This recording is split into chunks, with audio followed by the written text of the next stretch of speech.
Mungkin pernah dengar kata-kata begini ya. Ya, pernah dengar atau mungkin pernah baca gitu ya. Baik itu yang maksudnya negatif atau maksudnya positif ya. Obat itu loh racun gitu. Kalau menurut Anda benar apa salah ya? Obat itu racun ya. Obat itu racun. Benar apa salah ya sebenarnya? Ada benarnya, ada salahnya. Oke, ada benarnya apa Mas Nur? Eh, apa nak benarnya nak?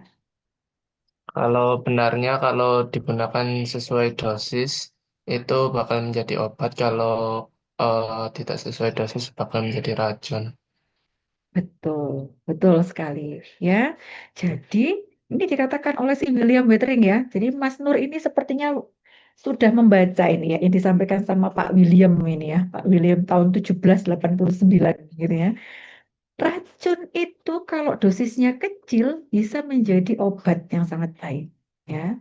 Tapi yang kita kenal sebagai obat itu ya, oh, obat-obat belum tentu loh obat ini aman karena kalau digunakan dalam dosis yang sangat besar, dalam jumlah yang sangat besar, itu bisa menyebabkan keracunan, bisa meracuni. Kenapa begitu? Baik yang dikenal sebagai racun maupun yang dikenal sebagai obat ini sama-sama senyawa kimia, ya. Yang perlu kita ingat ya, senyawa kimia itu kalau masuk di dalam tubuh kita itu isinya ada senyawa kimianya juga nggak sih? Ada ya, ada ya pasti ya. Masa tubuh kita nggak punya senyawa kimia ya? Pasti ada ya. Ada senyawa kimia dalam tubuh kita. Maka senyawa-senyawa kimia tadi itu akan bereaksi dengan senyawa kimia dalam tubuh kita, gitu ya. Akibatnya akan memberikan efek, oke? Efek yang baik namanya efek khasiat ya, khasiat atau efek terapi. Efek yang tidak baik, maka efek yang tidak diinginkan. Contohnya apa? Efek-efek samping. Tapi itu pasti terjadi. Nah, berapa banyak dia bisa menimbulkan efek, berapa banyak dia bisa menimbulkan efek tadi, efek yang terapi, efek yang diharapkan, efek yang baik tadi, itu yang namanya dosis. Clear ya? Nah, Anda sudah dapat pelajaran belum tentang dosis? Sudah ya? Makanya kalau Anda praktek, farmasi praktek ya, nanti Anda sebagai apoteker Anda praktek dimanapun, setiap melihat produk obat ya, mesti harus mikir dosis gitu ya. Nggak cuma ngelihat namanya tok terus dijual, dikasihkan. Tapi kita mikir ini dosisnya pas apa enggak. Karena tadi hati-hati kalau dia terlalu besar maka dia bisa beracun ya. Dosis itu ada yang namanya dosis terapi. Dosis terapi itu interval antara dari minimum dosis paling kecil sampai dosis paling tinggi yang dia bisa memberikan efek terapi. Oke, paham ya? Dosis minimum sampai dengan dosis maksimum yang bisa memberikan efek terapi. Oke, kalau melebihi ini namanya dosis apa? Dosis toksik. Muncullah efek-efek toksik tadi yang dikatakan keracunan tadi. Lebih dari itu lagi bisa apa? Dosis le, pernah dengar lethal dose nggak? Sudah ya? Lethal Hmm. dose. Belum. Nah, dosis letal dose, dosis yang bisa menyebabkan kematian. Makanya kalau kita main-main dengan obat ya, nanti kan mainan Anda ya. Anggaplah ini kenapa saya selalu bilang main-main dengan obat supaya Anda itu senang gitu loh dengan obat itu. Anggaplah obat ini mainannya Anda gitu ya. Jangan dianggap sesuatu yang kayaknya kok berat banget gitu ya. Jadi nanti nggak enak ya. Jadi ketika Anda bermain-main dengan obat ini harus selalu dipikirkan terus gitu ya. Bahwa obat ini punya dosis, punya ukuran, punya jumlah. Clear ya sampai sini ya.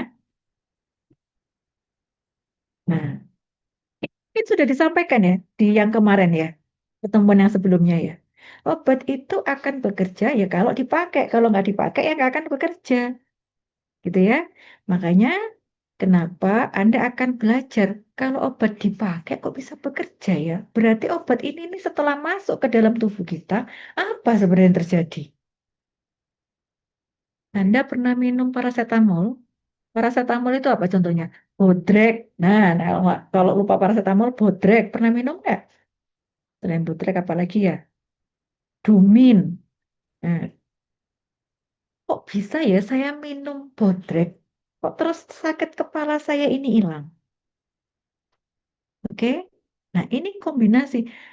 Padahal masuknya itu utuh tablet. Tablet itu utuh kan ya? Bentuknya ya, padat gitu ya, kompak. Tapi kok dia bisa sampai rasanya itu kepala saya kok jadi sehat. Otak saya itu enak bisa dipakai. Nggak sakit-sakit lagi. Masa iya iya sih yang utuh tadi terus jalan-jalan ke dalam tubuhnya sampai ke atas? Enggak kan ya? Nah, pasti ada prosesnya. Yang kemarin minggu lalu sudah diajarkan tentang farmakokinetik, ya. Sehingga nanti dia bisa memberikan efek di dalam tubuh namanya farmakodinam. Ya, ini saya rasa sudah Anda pelajari ya minggu lalu ya. Saya next saja. Nah, jadi harus Anda ingat selalu gitu ya, bahwa obat itu kalau digunakan penggunaannya harus betul, appropriate, tepat.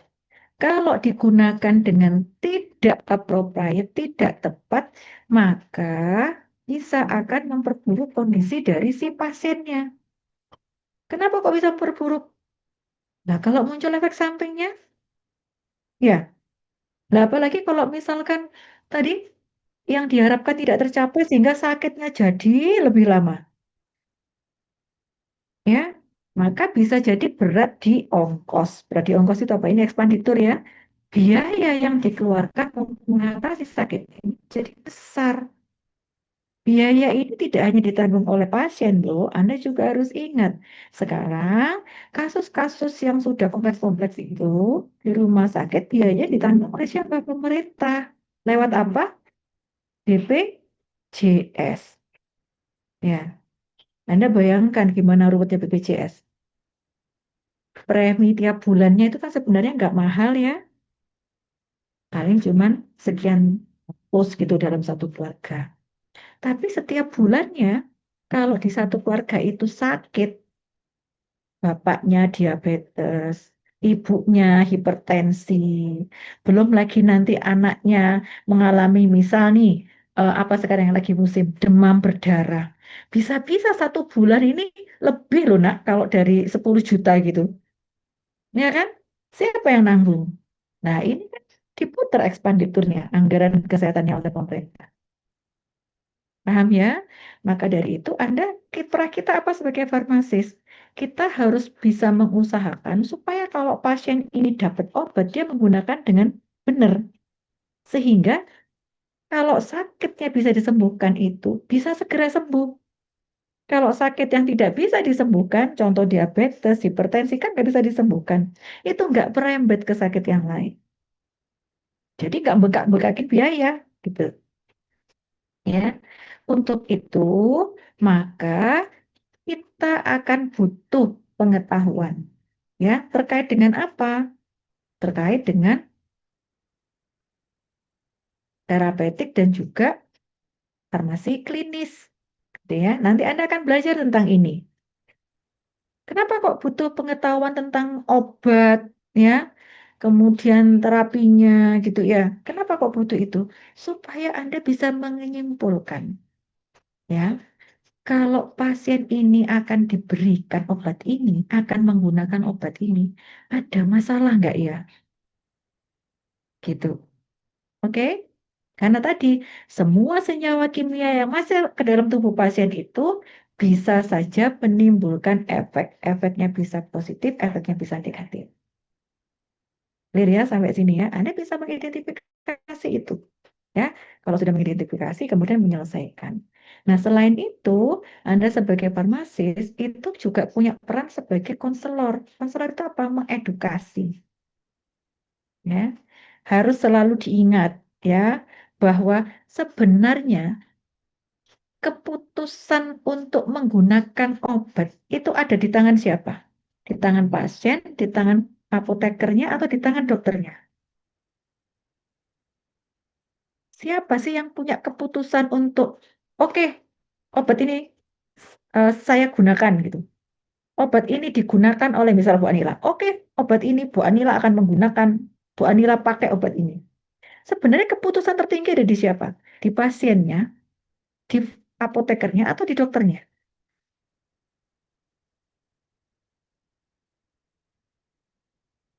Di mana?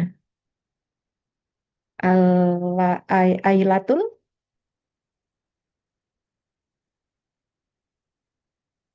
Ailatul? Oh, nggak ada. Laurena? Keputusan penggunaan obat tertinggi ada di siapa? Laurena Atta.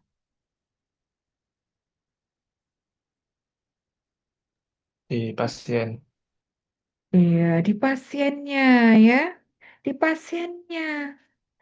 Dokter itu ngasih rekomendasi, bentuknya resep, ya kan? Oh, yang paling baik ini, Bu. Kalau pasiennya tidak mau, kata Lapo. Ya kan ya? Apoteker juga begitu. Oke, Pak. Ini obatnya dari dokter sudah saya siapkan. Disiapkan, baik gitu. Ya. Terus kemudian, nah kalau pasiennya tidak mau, gimana? Atau pasiennya mau tapi mau makainya itu, ya udah tak ambil. Tapi saya makainya semau saya sendiri, saku, pengaku sing sakit, kan jadi bahaya. Maka harus Anda selalu ingat ya. Makanya kenapa tugas utama yang lain adalah Anda juga harus mengedukasi pasien tentang penggunaan obat itu yang benar seperti apa.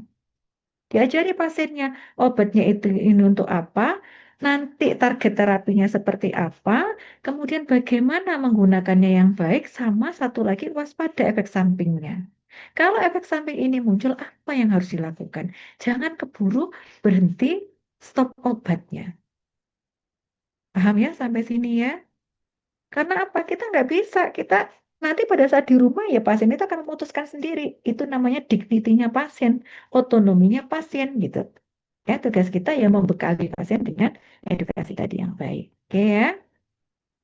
Nah, ini ada dua istilah ya.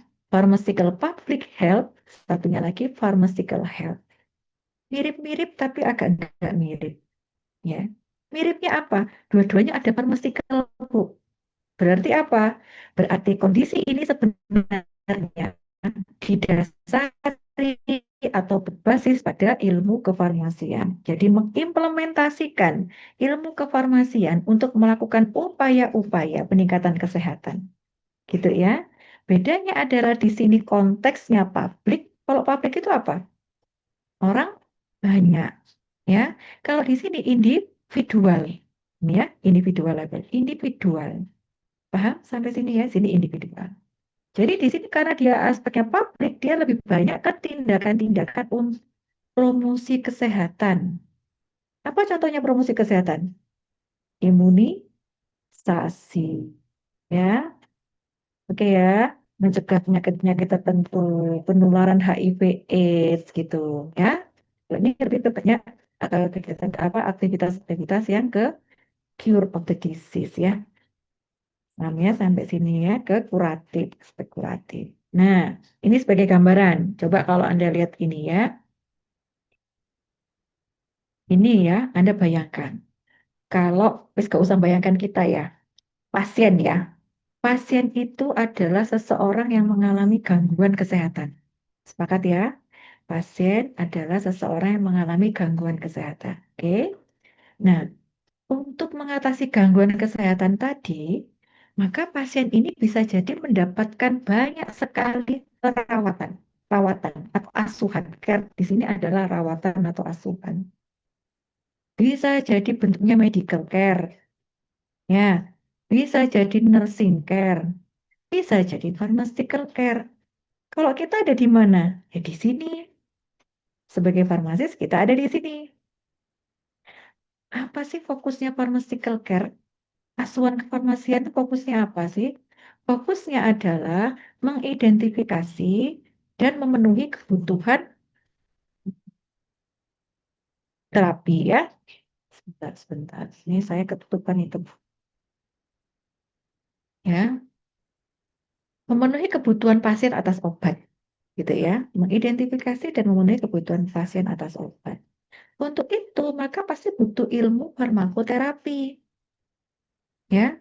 Ilmu farmakoterapi. Jadi semua yang terkait dengan terapi dan farmako, ya.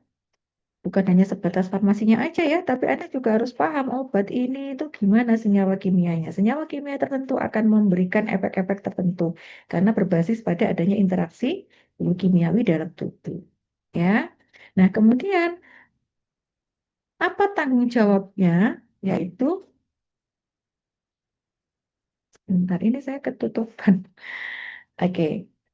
Oleh karena itu nanti Anda akan bertanggung jawab untuk mengidentifikasi, mencegah, dan menyelesaikan permasalahan atau problem terapi obat yang ada.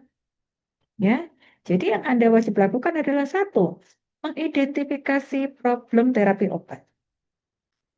Oke, kalau problemnya itu ada, aktual, maka harus saya selesaikan, ada resolusinya.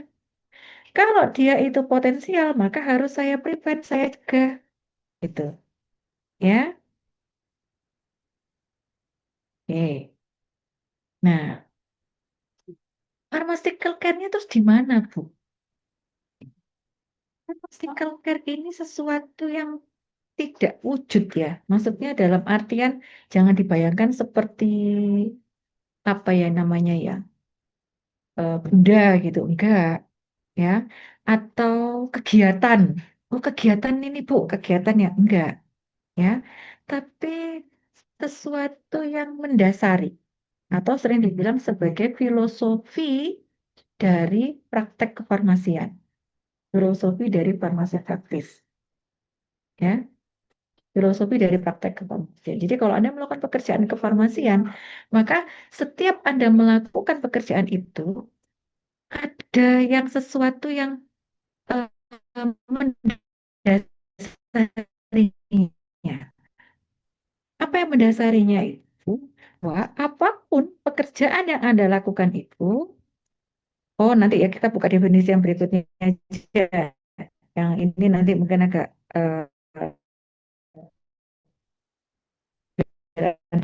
nggak terlalu kita fokus pada satu definisi. Ini saya minta maaf ya. Tuh.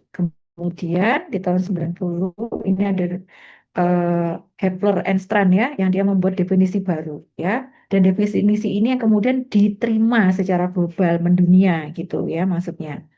Bahkan diadopsi oleh federasi atau asosiasi farmasi sedunia ya. Jadi di tahun 98 ya.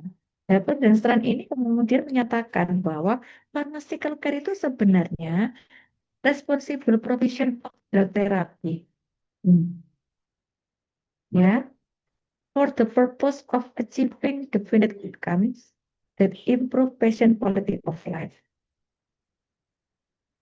Sehingga yang dalam pikiran kita begini, kalau saya melakukan pekerjaan kefarmasian, saya melakukan praktek kefarmasian, maka saya akan menyediakan obat terapi obat ini. Obat itu masih terapi ya. Terapi obat ini secara responsibel. Dengan tujuan apa? Untuk mencapai outcome tertentu. Kalau outcome-nya tersebut tercapai, maka sebenarnya impact-nya adalah apa? Impact-nya adalah atau dampaknya itu apa? Akan meningkatkan kualitas hidup. Bedakan ya. Definite outcome dengan kualitas hidup. Itu beda ya. Kalau outcome ya ada hubungannya sama pakai obat ini nanti tujuannya apa? Contoh, sakit kepala, minum paracetamol, maka outcome-nya sakit kepalanya reda. Quality of life-nya apa? Kalau sakit kepalanya reda, dia bisa bekerja. Nah, itu quality of life. Clear ya sampai sini ya. Jadi, ini kan sebenarnya disamakan dengan definisi sehat. Nanti coba Anda buka ya. Sehat itu apa sebenarnya?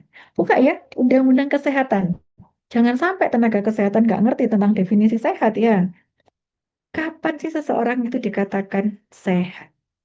Ya, salah satu yang tertulis di situ adalah dia bisa melakukan perannya atau produktif sebagai manusia. Itu salah satu statementnya ya, di salah satu kata-kata. Tapi ada kata-kata lengkapnya nanti Anda buka supaya Anda mau buka di Undang-Undang Kesehatan.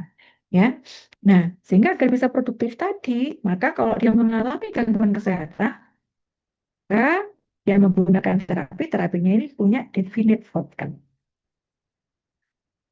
Clear ya sampai sini ya. Makanya setiap apapun yang Anda lakukan itu harus mikirkan, saya harus tanggung jawab nih, ya, terkait dengan penyediaan terapi ini. Kemudian terapi ini harus sampai bisa mencapai outcome-nya. Supaya nanti kualitas hidup pasiennya ini bisa lebih baik. Oke ya, clear ya sampai sini. Sehingga, sehingga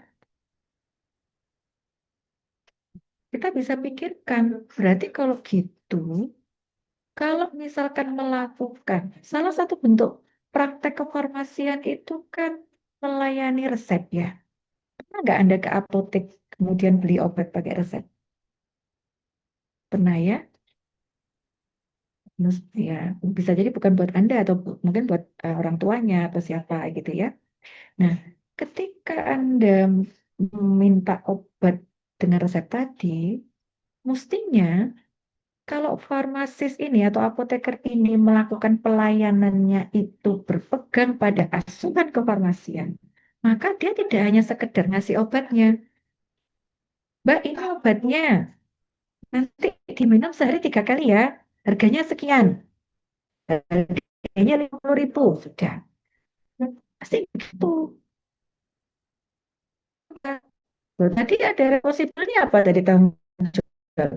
Ya, mengidentifikasi DRP ya, permasalahan terkait obat. Ya kan? Pasti akan ada DRP-nya.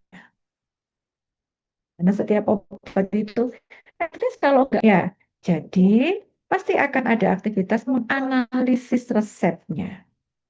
Menganalisis resep itu apa? Nanti Anda akan ada praktikum. Resep ini kemudian Anda pertama dibaca dulu. Ya, yang nulis ini siapa? Yang sakit itu siapa? Yang sakit siapa itu bukan sekedar dok, anu ya, nama pasiennya ya, kan ya. Tapi apakah dia laki atau perempuan, dewasa atau anak-anak atau lansia, itu ya, itu pasti akan memberikan gambaran yang berbeda. Oke, kemudian dia mendapatkan obat apa? Obatnya ini namanya apa? Bentuk sediaannya apa? Ya, bentuk sediaan Anda sudah dapat kuliahnya.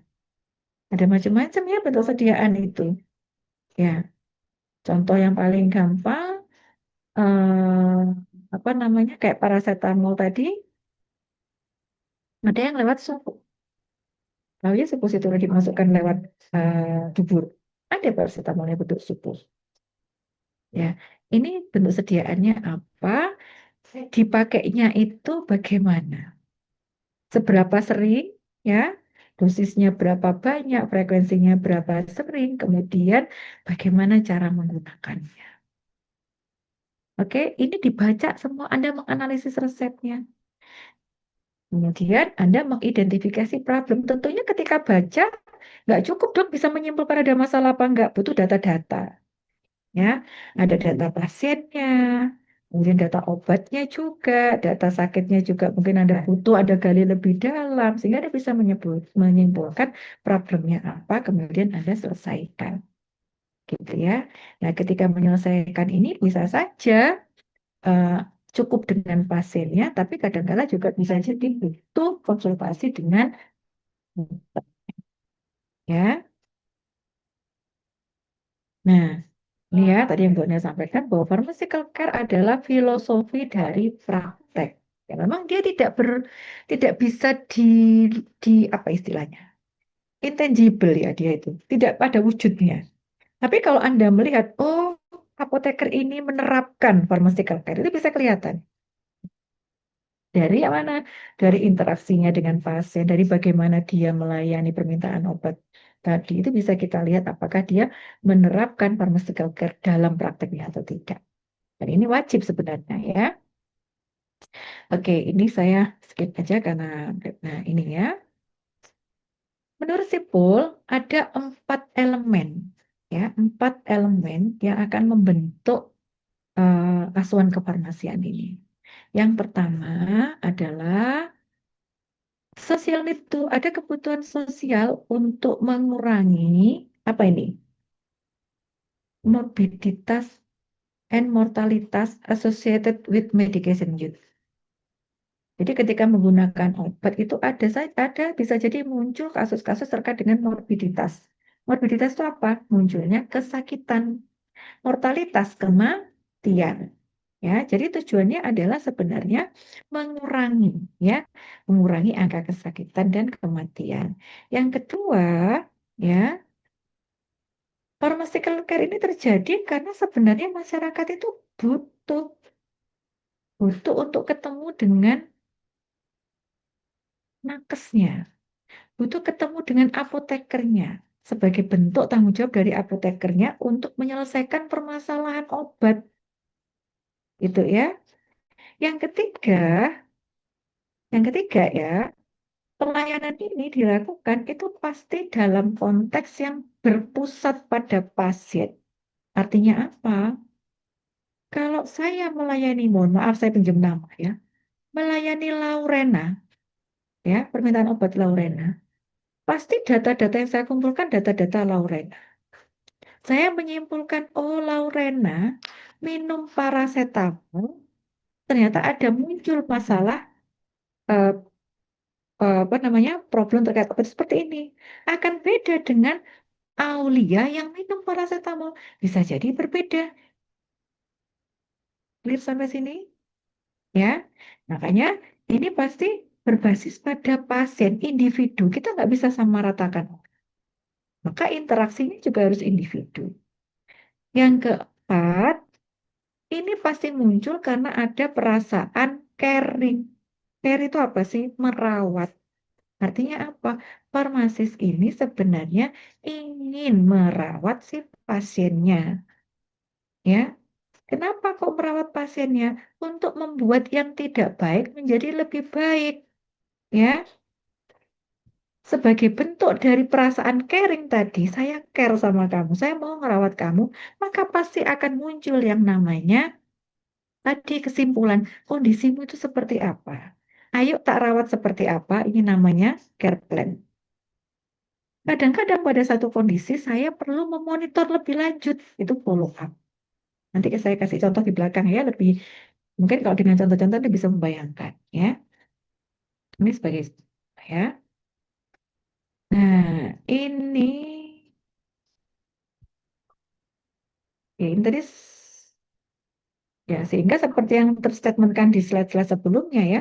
Jadi kalau misalkan pharmaceutical care ini diterapkan dalam praktek, pasti tidak hanya fokus pada produk pelayanannya itu ya, tapi juga berfokus pada drug terapi atau terapi obat dari pasien ya, dan berpikir bagaimana mengoptimalkan pencapaian outcome terapi dari setiap pasien, individu pasien ini ya, setiap pasien ya. Makanya tadi memang nggak bisa lepas pharmaceutical care dengan patient centered itu jadi satu.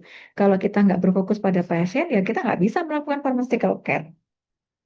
Ya, caringnya ke siapa? Masa caringnya ke masyarakat banyak? Nggak bisa. Karena care itu pasti individu. Ya, care itu pasti individu ya sifatnya ya. Karena problemnya tujuannya untuk menyelesaikan problem dari setiap individu. Ya, nah ini adalah histori ya, histori dari pharmaceutical care. Saya rasa nanti Anda bisa baca ya untuk historinya ini ya. Bisa baca sendiri di sini.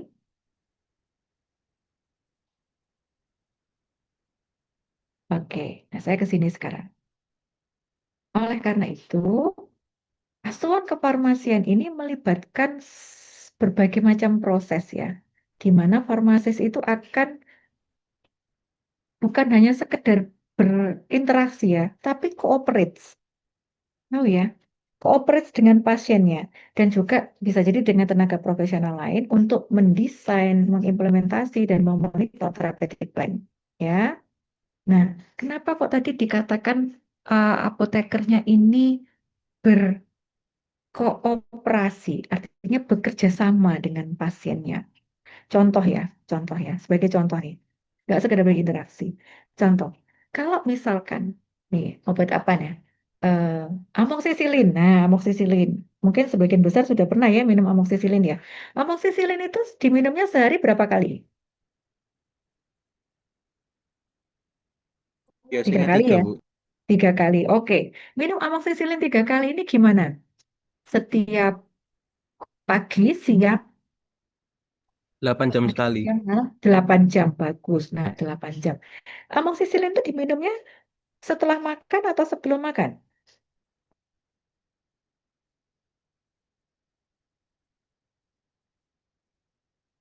Diminumnya setelah makan atau sebelum makan?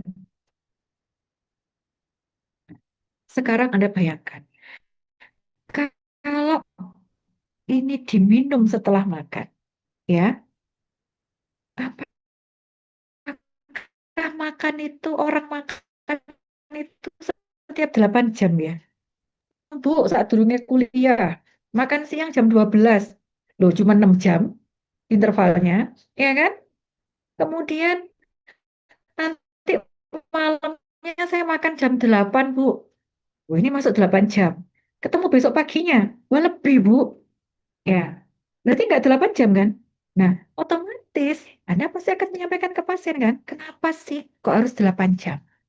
Kenapa sih kok setelah makan? Apakah memang harus makan besar?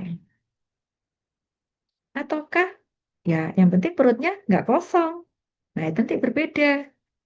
Ya, sampai sini paham? Nah, sehingga Anda perlu menyampaikan ke pasien kesepakatan. Kenapa kok berkooperasi? Karena pada saat menggunakan nanti, pasien itu harus bersepakat dengan Anda terkait dengan cara penggunaannya dia di rumah. Kalau nggak sepakat, ya pasti nggak akan dilakukan apa yang Anda sarankan. Wah, angel, wes susah 8 jam itu. Clear ya sampai sini ya. Tapi kalau Anda sampaikan, Ibu ini digunakannya setelah makan supaya untuk meminimalkan efek samping mengiritasi lambung. Karena kalau perutnya tidak kosong, ya, maka obatnya tidak langsung kontak dengan lambungnya sehingga lambungnya tidak akan mengalami iritasi yang parah gitu ya karena sudah ada lapisan dari makanan. Oleh karena itu nggak harus kan jamnya makan, tapi sebelum menggunakan ini harus diisi dulu lambungnya supaya nggak langsung kontak obatnya dengan mukosa lambungnya. Nah, otomatis Anda akan minta pasiennya. Pasien biasanya nggak makan, makan apa Mas? Roti nggak apa-apa? Iya nggak apa-apa. Nah, kalau pasiennya yang lagi diet, makanan karbohidrat itu saya hitung, Mas. Gitu. Paham ya? Makanya Anda perlu melakukan kooperasi gitu ya dengan pasiennya. Ini pasti diskusi nanti. Oke, clear sampai sini. Tidak cukup hanya sebatas interaksi saja gitu ya. Maksudnya Bu Nela di situ. Dan makanya tadi ini betul-betul patient center gitu ya. Problem kondisi satu orang itu bisa jadi beda dengan. Nah, apa fungsi utama dari asuhan kefarmasian? Utamanya nih, yang jelas mengidentifikasi drug related problem itu boleh kita singkat DRP ya. Mengidentifikasi DRP. Oke. DRP itu ada dua, aktual dan potensial. Apa bedanya aktual dan potensial? Kalau aktual, aktual itu berarti sekarang ini loh ada masalahnya. 100% nih untuk masalah gitu ya. Itu aktual. Kalau potensial bisa jadi muncul, bisa jadi enggak. Makanya kalau yang aktual, fungsi yang kedua itu akan diselesaikan ya untuk menyelesaikan DRP yang aktual. Kalau yang potensial diapakan? Dicegah. Oke, sampai sini jelas? Clear ya? Apa sekarang walaupun Anda belum baca ya terkait dengan DRP ya, nanti DRP ada di slide yang terakhir-terakhir kalau nggak salah. Ya, walaupun Anda belum baca ya, tapi coba dibayangkan saja dari pengalaman sehari-hari gitu ya. Apa sih contohnya DRP yang aktual, yang pasti terjadi?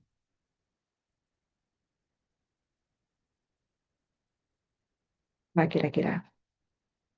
Jadi, DRP-nya itu begini, kalau pasien ini dapat obat ini dari resep dokter ya, kemudian diresepkan nih, resep obat tertentu ya, misal apa tadi?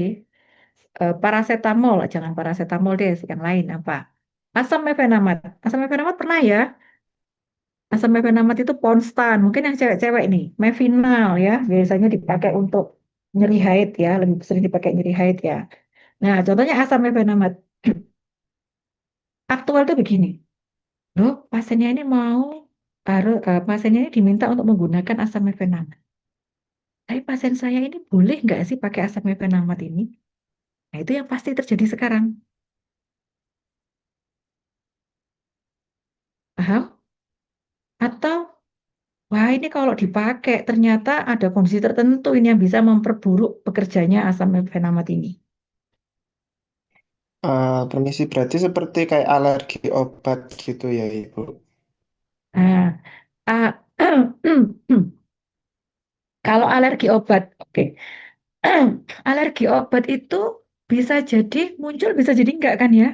Apakah 100% muncul?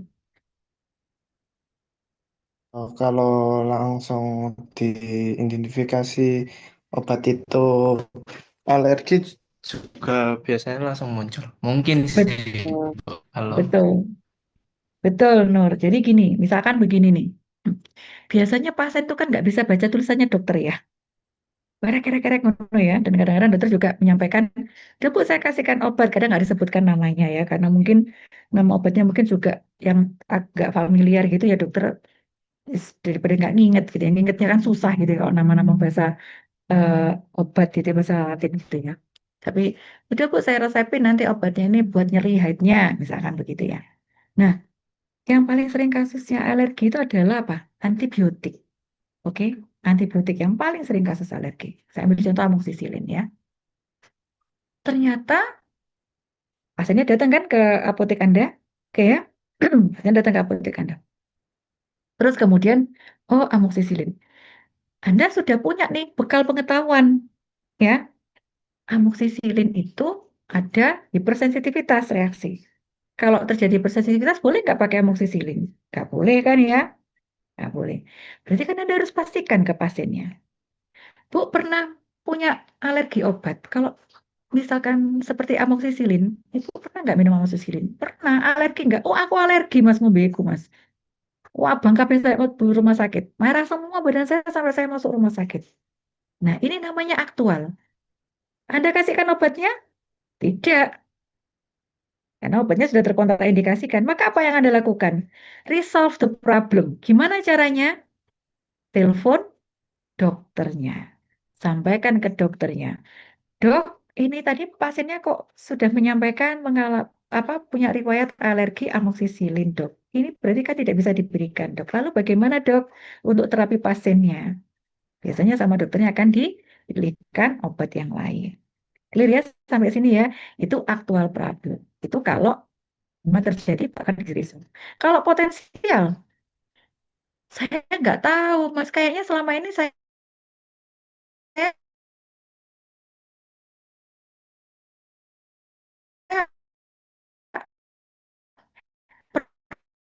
pernah minum obat itu bisa nanti akan terjadi ada menyedihkan supaya itu terjadi tidak sampai membuat morbiditas atau mortalitas dari pasiennya. Paham ya sampai sini? Clear ya? Jadi itu potensial. Interaksi obat. Nah, bisa juga ada masalah ya. Contoh, obat-obat tertentu itu berinteraksi dengan makanan. Ya, contoh. Nah, ini. Anda tahu hipertensi, pasien hipertensi ya. Oh, sorry kok hipertensi, apa namanya diabetes. Diabetes itu biasanya minum obat glimepirid ya. Fungsinya glimepirid adalah menurunkan kadar gula dalam darah. Oke, sampai sini clear ya. Menurunkan kadar gula dalam darah. Nah, pasiennya itu saking kepinginnya sembuh, dia itu minum Mastin. Tahu Mastin ya? Mastin, Mastin itu apa isinya? Apa di manggis ya, kapsul dari kulit manggis. Terus habis itu dia ngerebus daun salam. Oke, ngerebus mengkudu. Tahu mengkudu ya? Nah, oke sampai sini. Kalau misalkan kita nggak aware, farmasisnya nggak aware, Bu, ada obat lain yang diminum? Tidak ada. Ada masalah nggak? Nggak ada interaksi. Tapi kalau farmasisnya aware, selain obat, Bu, apa saja yang rutin diminum? Yang mungkin ada herbal-herbal ya, yang tujuannya mungkin mengobati juga diabetesnya ibu atau pengen sehat itu. Oh, saya rutin minum ini, saya minum jus pace, saya minum macam-macam tadi. Ternyata kalau Anda buka di literatur, mengkudu itu berinteraksi dengan glimepirid. Dia bisa menurunkan ya, efeknya sinergis. Sehingga gula darah itu akan sangat drop turunnya. Yang namanya terjadi kondisi hipoglikemi. Clear sampai sini? Nah, kalau kondisi hipoglikemi ini muncul, apa yang terjadi? Jauh lebih bahaya buat pasiennya. Pasiennya bisa sampai koma. Ya, nah otomatis sudah Anda selesaikan, ya kan? Nah, ini resolve, ini aktualnya. Ibunya diedukasi, jangan dulu Bu diminum, stop segala macam bla bla bla bla bla. Kalau pasiennya belum meminum, maka kalau potensial Anda mengkhawatirkan adanya interaksi tadi, Anda juga sampaikan edukasi pasiennya bahwa tidak boleh dengan mudah menggunakan herbal-herbal segala macam. Harus dengan sepengetahuan dokter lebih baik, ya.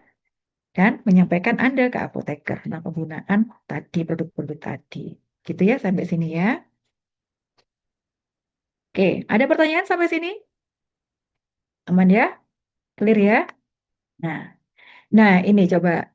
Ini sekali lagi dimunculkan supaya mancep gitu ya di dalam pikiran kita ya.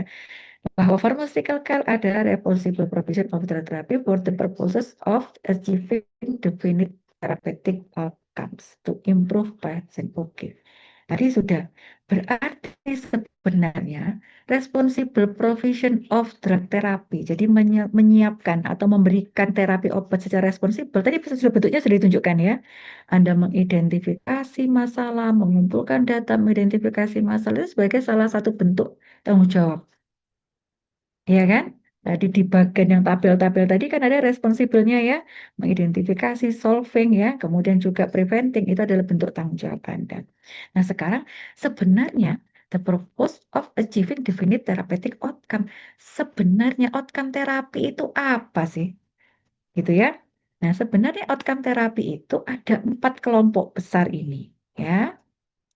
Cure of the disease, eliminating the symptom, arresting disease process, sama satunya preventing. Ya, clear ya sampai sini? Nah, coba sekarang supaya Anda lebih ingat ya, lebih ingat. Coba Bu Anila dikasih contoh obat. Ini A, B, C, D. Cure of disease, obat apa yang dia itu, ayo kita artikan bareng-bareng ya. Cure of disease berarti apa? Menyembuhkan. Disease itu apa? Penyakit ya. Cure of a disease artinya menyembuhkan penyakit. Kalau eliminating or reduction a symptom, meredakan atau menghilangkan keluhan.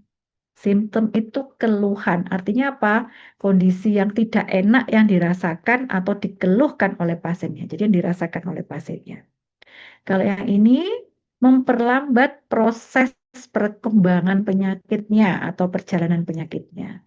Yang terakhir adalah mencegah munculnya penyakit atau keluhan tertentu gitu ya. Oke, bisa dikasih contoh? Oh, dari ini aja deh, supaya nggak lama. Dari obat yang saya sebutkan tadi. Asam mefenamat, masuk yang mana? Cure of disease, eliminating symptom, arresting, preventing, masuk yang mana? Asam mefenamat. Redakan elimination. Yang mana? Yang mana? A, B, C, D? B. Meredakan. Oke, meredakan simptom. Simptom apa yang diredakan oleh asam mefenamat? Nyeri waktu haid. Nyeri tadi ya, simptomnya nyeri waktu haid. Oke, betul sekali. Kalau apa tadi?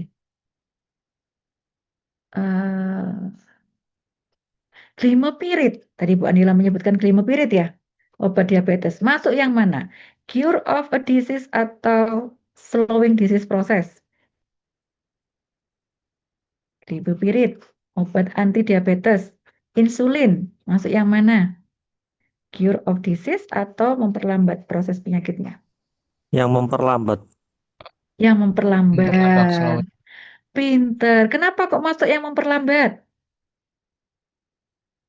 Karena Soalnya menurunkan diabetes kadar itu gula tidak darah. bisa disembuhkan, Waduh, cuma duh, duh, bisa. duh, duh, duh, duh, duh. Iki wong loro sing jawab sampai Bu Anila besok.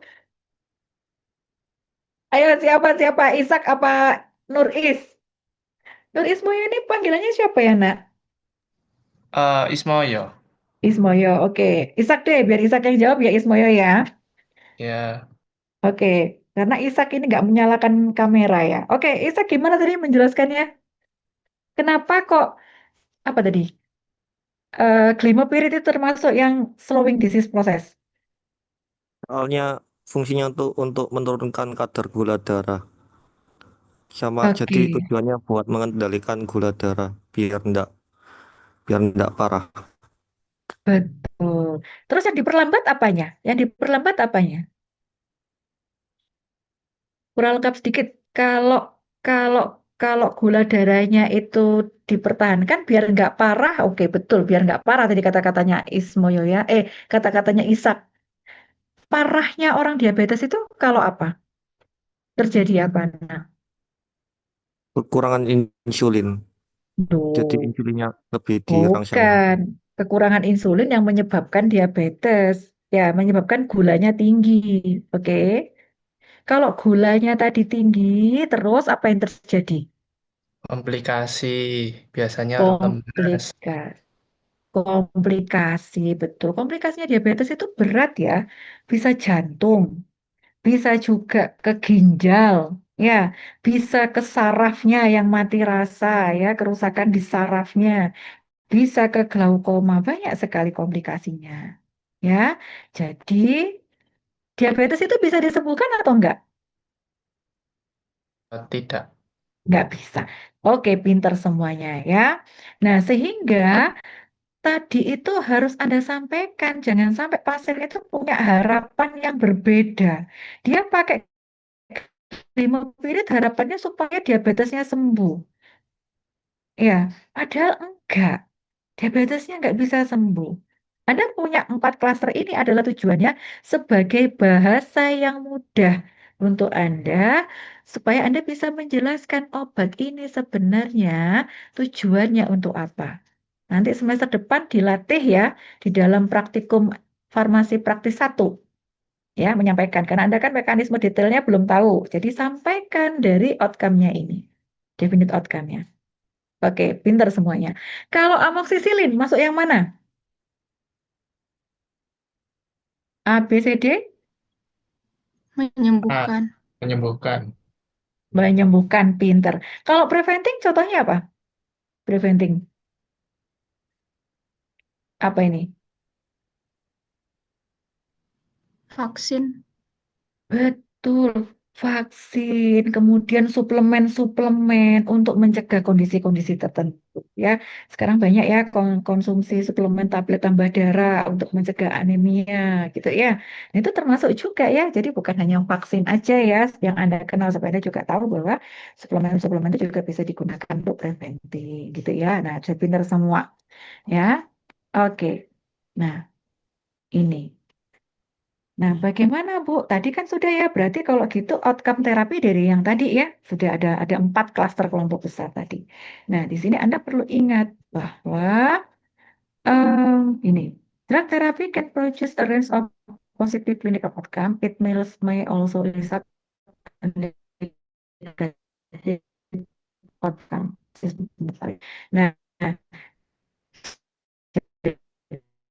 jadi yang disampaikan bahwa jadi yang saat Bu Anila sampaikan dengan bahasa mudah tadi ya, bahwa kalau obat itu ke dalam tubuh bisa menimbulkan efek positif dan negatif.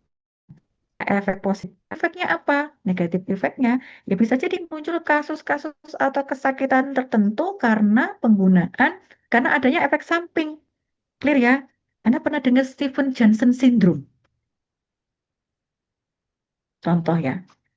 penggunaan antibiotik tertentu itu bisa terjadi Stephen Johnson syndrome. Nanti coba Anda cek. Sama satu lagi, ini kasus yang sering dipakai, contoh ya, sering muncul. Obat muntah, primperan, isinya metoclopramid. Ada yang pernah pakai primperan? Obat muntah, metoclopramid, pernah dengar? Nah, nah, metoclopramid, obat muntah itu di pasaran tuh ada yang isinya metoclopramid, ada yang isinya domperidon gitu ya.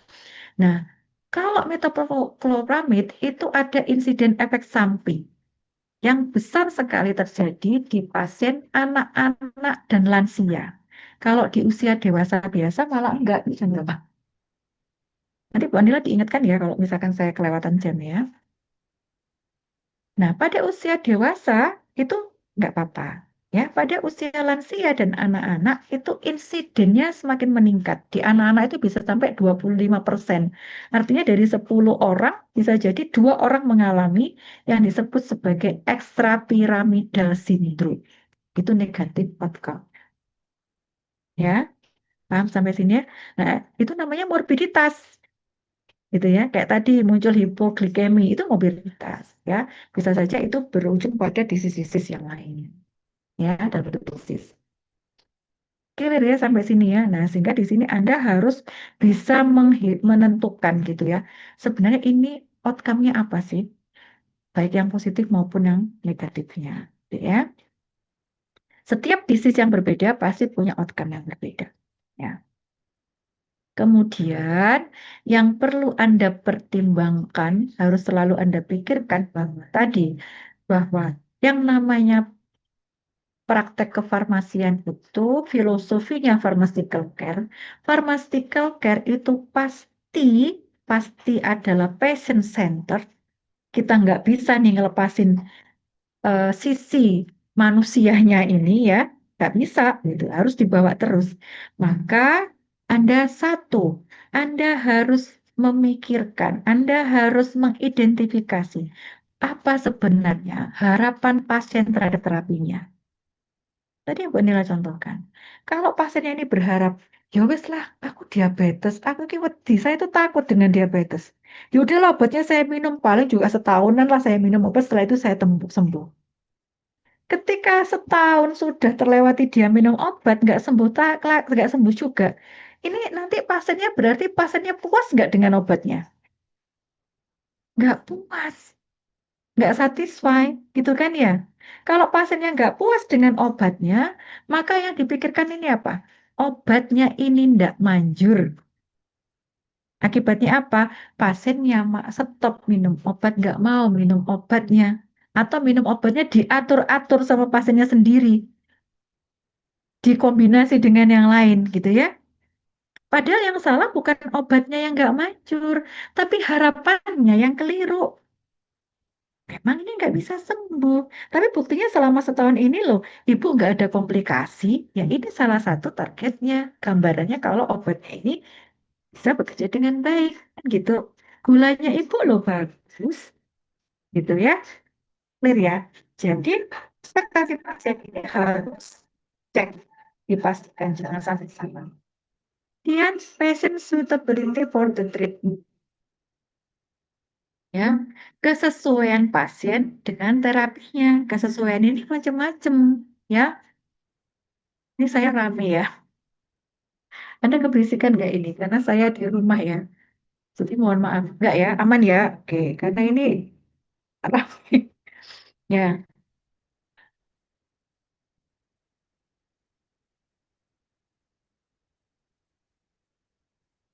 Nah, kesesuaian pasien. Kadang kita sering ngomong nih, pasiennya sudah nanti kalau Anda praktikum ada analisis resep. Pasiennya sesuai gitu ya. Resep dinyatakan sesuai untuk pasiennya. Tapi kesesuaiannya itu apa sih sebenarnya? Kapan dikatakan pasien ini sesuai dengan obat ini? Satu, pasti tidak ada kondisi yang dikontraindikasikan. Pasiennya sesuai apa? Berarti pasiennya ini tidak ada kondisi yang pasiennya dilarang untuk menggunakan obat itu. Clear sampai sini? Yang kedua, apalagi sesuai yang apa? kondisi pasiennya itu tidak bisa memperparah efek sampingnya. Contoh, obat-obat yang efek sampingnya itu mengiritasi saluran cerna, bahkan bisa menyebabkan perdarahan. Terus ini diminum oleh pasien yang punya histori gastritis. Ya, sekarang ini kejadiannya gangguan lambung itu meningkat ya. Banyak yang meninggal karena gastritis ya. Hati-hati ya. Nanti Anda harus jaga kesehatan ya. Peduli dengan kesehatan masing-masing ya. Nah, ternyata pasiennya ini punya riwayat dia seringkali mengalami gastritis. Sehingga kalau misalkan obat ini diberikan, resikonya apa? Tidak hanya sekedar mual, muntah, bisa jadi akan ada perdarahan atau tukak lambungnya terjadi. Gitu ya, berarti kalau seperti ini pasiennya nggak sesuai gitu. Ya, walaupun kondisinya mungkin secara literatur tidak ada kontraindikasi, tapi Anda harus memikirkan efek samping mana yang bisa justru lebih parah tingkatannya kalau oleh pasien ini. Ya, clear sampai sini.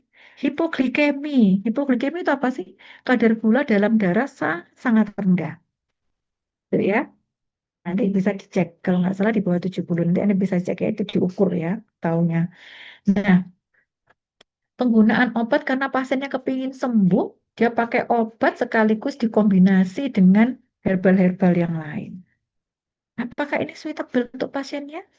Belum tentu. Kalau ada interaksi yang nggak suitable, nggak sesuai, gitu ya. Kemudian pasiennya ini tahu tarak ya, pantangan, diet makanan itu sangat-sangat ekstrim. Akibatnya apa? Kalau dikasih obat ini, resiko hipoglikeminya akan semakin besar. Karena untuk penggunaan obat-obat tertentu, obat anti diabetes itu,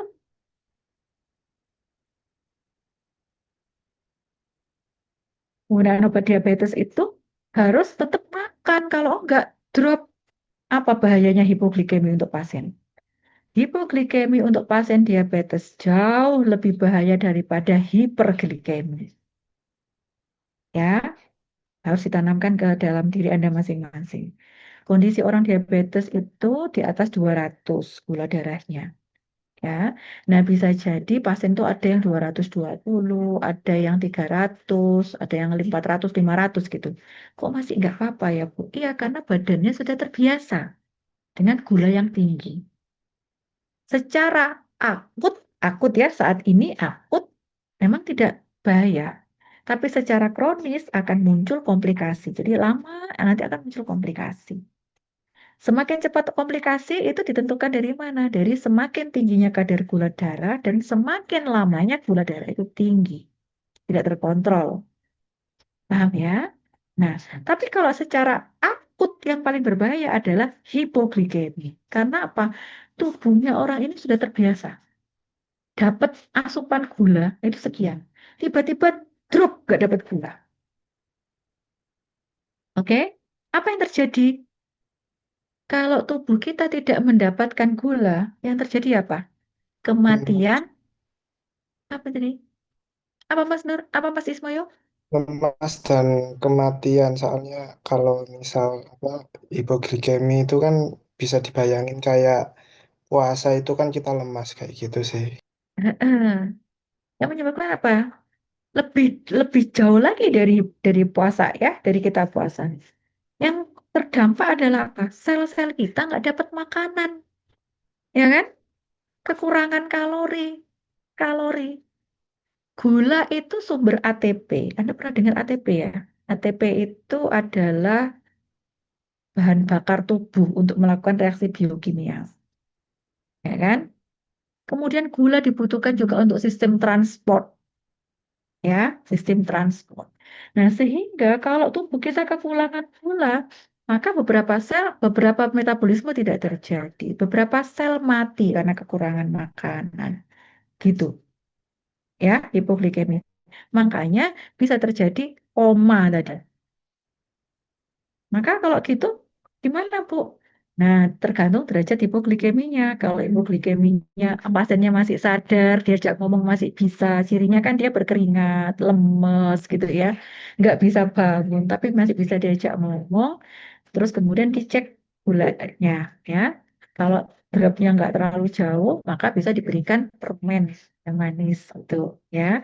Tapi kalau dropnya banget, pasiennya diajak ngomong sudah nggak sadar, maka cepet-cepet dibawa ke UGD, bukan ke dokter loh ya. Kok dibawa ke dokter antri mana? Bablas pasiennya bisa jadi dibawa ke UGD supaya diinfus ya. Supaya diinfus nanti infusnya macam-macam tergantung kondisi vitalnya dari pasiennya seperti apa ya. Tapi jangan disarankan, Bu, nanti kalau begini ke dokter itu mesti antri, nggak nututin sudah ya. Tapi justru harus ke gawat darurat. Hipoglikemi termasuk dalam kasus gawat darurat ya, sama seperti stroke. Oke ya. Nah, jadi kalau pasien-pasien yang seperti ini, yang diet ketat, yang segala macamnya, berarti nggak cocok dengan obat ini. Nah, nanti ngomong sama dokternya ya, harus di eh, pilihkan yang sesuai gitu ya. Nah, kemudian yang harus dipikirkan lagi adalah tadi ekspektasi, tadi harapan itu terkait dengan aspek psikologis dari pasien. Suitability, kesesuaian itu aspek biologisnya gitu ya, aspek biologis ya dari badannya. Kemudian ada juga yang all his resource to meet the cost of treatment. Oh, ini terkait dengan biaya. Kalau biaya gitu, mungkin nggak sih ada pasien dapat terapi terus dia nggak bisa nebus karena obatnya mahal? Mungkin ya. Nah, maka dari itu Anda harus harus memikirkan itu juga. Jangan terus, waduh, tapi diresepkan dokter seperti ini, Bu. Nanti kalau nggak dibeli, Bu, nggak sembuh. Saya itu bukan nggak mau beli. Saya itu nggak punya uang untuk beli. Saya pernah dapat pasien, dikasihnya Zitromax. Zitromax itu pada saat itu mungkin sekitar 10 tahun yang lalu ya. Itu aja satu satu tabletnya itu sekitar 50-an ribu lebih. Kita sekarang ya, mahal banget ya. Sehingga kalau seperti ini ya kita carikan aja generiknya atau diganti yang lain gitu ya.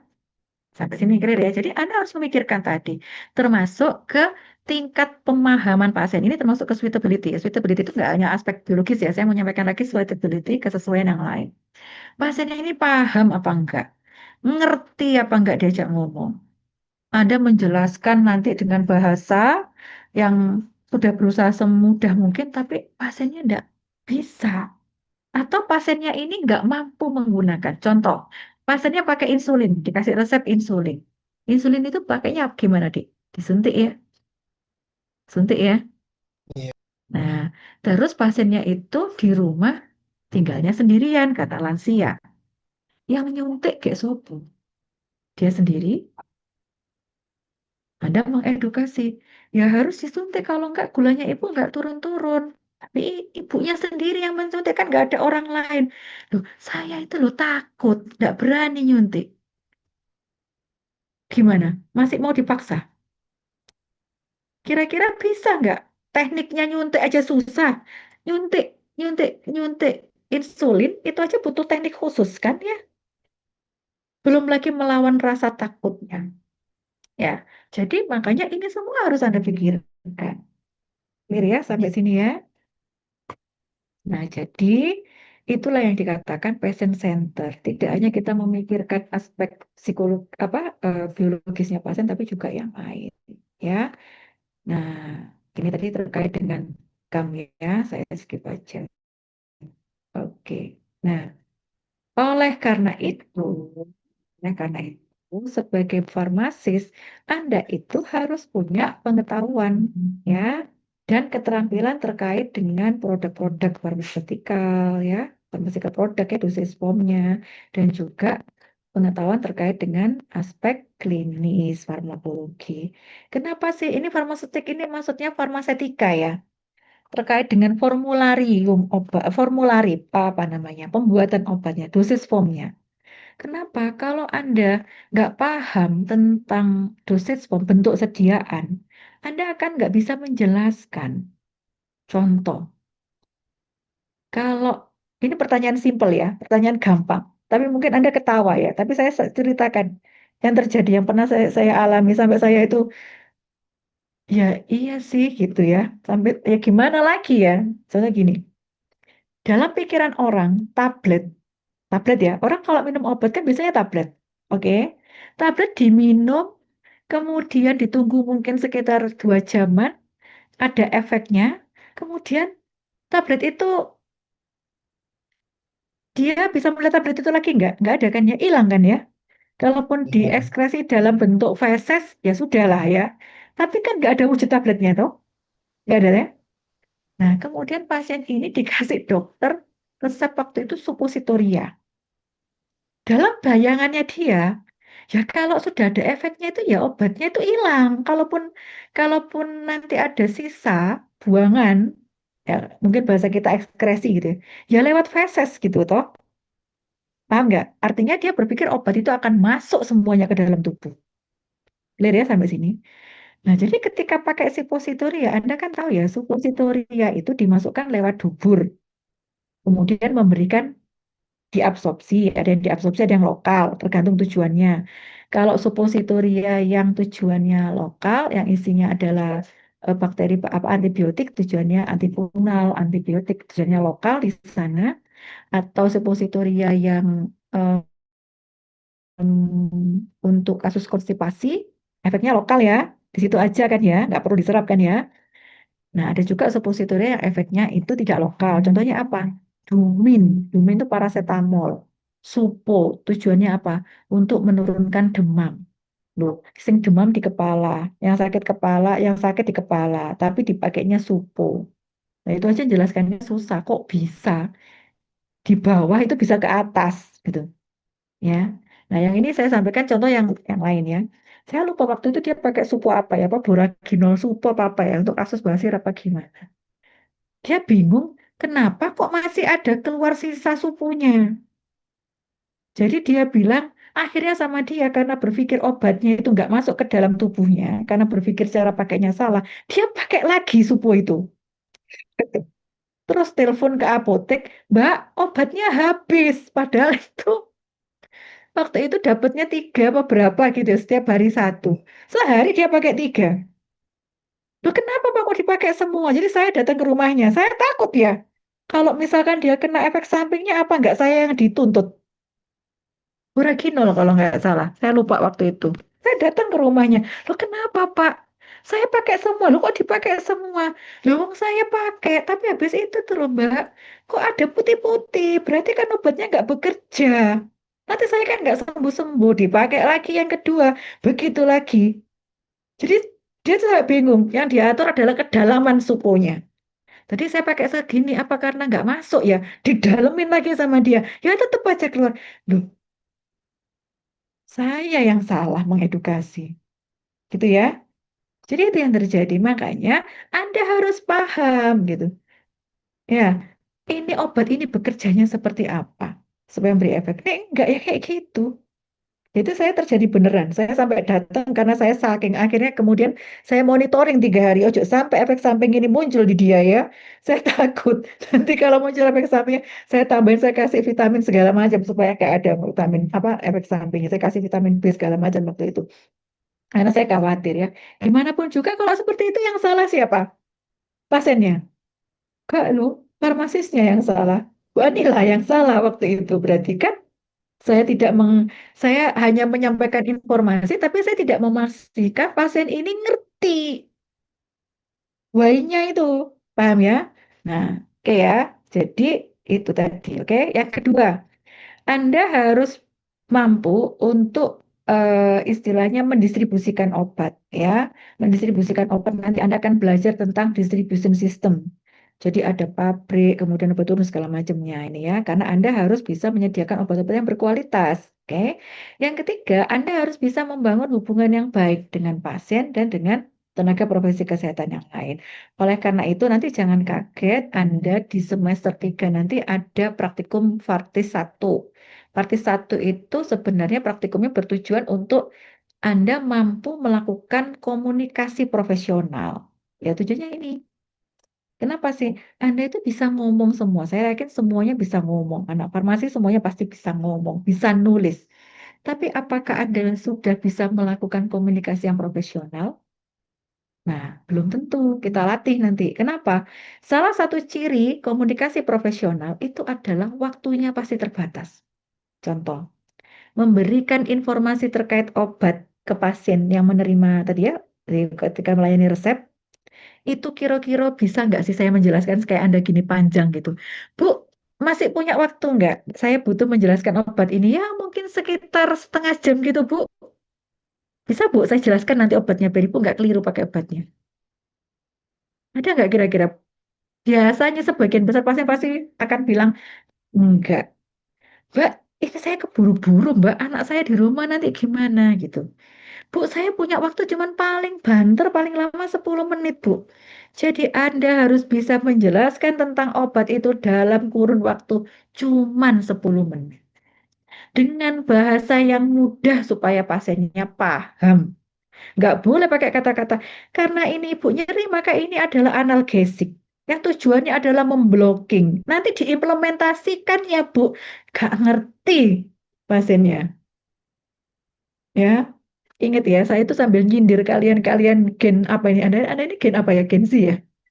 Biasanya Iya, Anda tuh gitu. kalau, nah, Anda sadar nggak? Kalau Anda ngomong itu bicaranya itu dicampur-campur ya. Campur-campur bahasa Inggris kayak orang-orang Jakselan gitu kan ya. Nah, nanti kalau ketemu pasien, belum tentu lo pasien Anda nanti seumuran sama Anda yang ngerti apa yang Anda maksud. Bisa jadi Anda akan ketemu dengan pasien-pasien yang dari luar, ya, dari mana? Dari luar Jawa bisa jadi, ya. Dari Sulawesi, dari Kalimantan, dari Madura, bisa jadi Anda ketemu. Kalau misalkan Anda bekerja di rumah sakit, sangat besar kemungkinannya. Jadi jangan pakai bahasa dicampur-campur, pakai bahasa yang beda, ya. Oke ya. Kemudian mana lagi? Nah, must be must be available in society for patient in time. Jadi Anda itu nanti artinya apa? In time itu maksudnya apa sih? Tepat waktu. Tepat waktu itu apa sih? Kalau pasiennya butuh, Anda ada di situ. Gitu. Nggak boleh ditunda. Pasiennya butuh sekarang. Bu, sebentar saya masih sibuk. Besok aja ya, Bu ya. Loh, pasien Anda ini orang sakit ya. Besok kondisinya sudah bisa jadi berubah. Ya udah gak besok masih ada nyawa. Nih besok sudah nggak ada nyawa. Kan gitu ya. Jadi harus in time saat itu. Clear ya sampai sini ya. Nah, makanya ada peraturan ya. Tatap. Jadi apotek itu kalau buka harus selalu ada apotekernya. Apotek ya. Rumah sakit juga gitu. Ketika pelayanan harus ada apotekernya. Bukan ada tenaga teknis kefarmasian. Ya, yang dulu namanya asisten apoteker, sekarang namanya tenaga teknis kefarmasian. Kalau secara yuridis, undang-undang secara legal, tidak boleh hanya diserahkan pada TTK, tenaga teknis kefarmasian. Tetap pada saat apotek itu buka harus ada apotekernya. Ya, karena nanti kenapa? Karena ilmunya TTK itu ilmu untuk secara teknis membuat atau melakukan sesuatu, tapi bukan, jadi lebih ke arah skill ya, keterampilan, tapi bukan knowledge-nya, bukan why-nya. Kenapa sih obat ini kok harus diminum sebelum makan, setelah makan? Nggak ngerti. Iya. Ada masalah interaksi apa? Nggak ngerti. Ilmu farmakologinya tidak sebanyak kita. Sehingga apa? Dia tidak bisa mengidentifikasi problem kefarmasian yang ada. Makanya nanti Anda harus ada available gitu ya. Kemudian harus punya komitmen untuk selalu memperbaiki diri ya. Karena sekarang kasus itu berkembang terus. Nah, ini prosesnya. Oke. Mungkin sekitar 5 menit 10 menit lagi ya. Ini prosesnya ya. Yang pertama adalah membangun hubungan dengan pasien, kemudian mengumpulkan data. Datanya data apa? Data pasien. Harusnya farmasis itu untuk bisa, data ini kan sebenarnya untuk menyimpulkan permasalahan ya. Jadi data dikumpulkan itu ada 3 data. Data pasien, data obatnya, sama satunya data gangguan kesehatannya. Kemudian diinterpretasi datanya, lalu kemudian mengidentifikasi permasalahannya, kemudian buat skala prioritas permasalahan mana yang mau diselesaikan. Karena kadang-kala ada yang, itu kayaknya insidennya jarang deh, kita nggak prioritaskan. Kemudian Anda tentukan outcome klinisnya apa, lalu menyusun planningnya. Kemudian mendevelop monitoring, rencana rencana monitoring, lalu kemudian diimplementasi ya.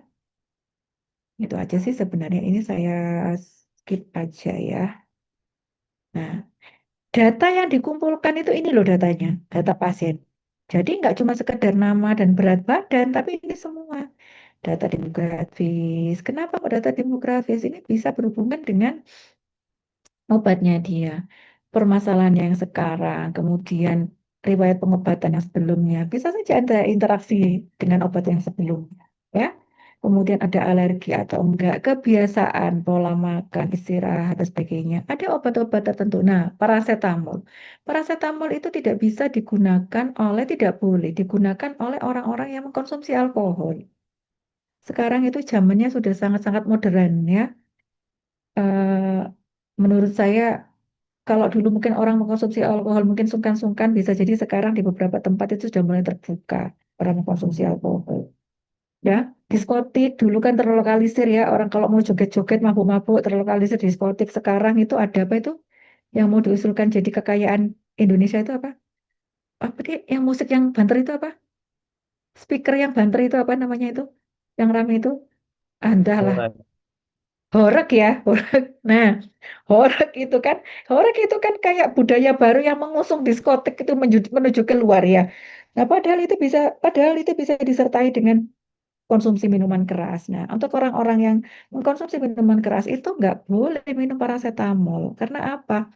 Paracetamol itu dalam penggunaannya dia bisa dalam penggunaan jangka panjang ya dan dalam jumlah yang besar itu bisa merusak liver ya, mengganggu liver. Apalagi kalau orang ini mengkonsumsi alkohol. Alkohol itu juga merusak liver. Jadi bisa saja kondisi livernya ketika mengkonsumsi alkohol, ketika minum paracetamol itu kondisi liver orang ini sedang tidak baik-baik saja karena dia sudah terbiasa mengkonsumsi alkohol. Akibatnya kalau dia minum paracetamol bisa jadi langsung kena hepatotoksik ya. Nah, kerusakan hepar itu ya. Kemudian data tentang ekonomi condition dan data-data lab yang oh iya, ini yang sebelumnya saya yang menyimpulkan. Nah, informasi yang Anda kumpulkan tadi sebenarnya secara garis besar ada dua jenis. Informasi yang sifatnya subjektif dan informasi yang sifatnya objektif. Nah, bedanya apa? Subjektif itu berdasarkan statement dari orangnya. Tidak ada angkanya. Tapi kalau objektif ada angkanya. Contohnya apa yang objektif? Contoh objektif adalah data lab. Bu, apakah Ibu mengalami demam? Iya, saya demam. Demamnya seperti apa, Bu? Sudah diukur pakai termometer berapa? Enggak, Mbak, tapi demamnya panas banget. Nah, demam panas banget ini enggak ada angkanya. Sifatnya berarti subjektif. Termasuk dalam data S ya, data subjektif. Kalau dimasukkan dalam data I, ada data O, data objektif itu adalah kalau dia ada datanya. Misalkan demamnya sudah diukur, Bu, sudah berapa? 39 atau 40. Nah, itu berarti data objektif. Atau data-data lab yang lain. Intinya data-data yang berbentuk angka ya, itu merupakan data objektif. Jadi, ya. Nah, problem terkait obat tadi, drug related problem itu ada 7. Ya, butuh obat baru, butuh tambahan obat. Artinya apa? Pasien ini punya keluhan yang tidak diobati. Gitu. Mungkin dia belum ngomong sama pasiennya. Kemudian obatnya salah, kemudian ini too little apa itu?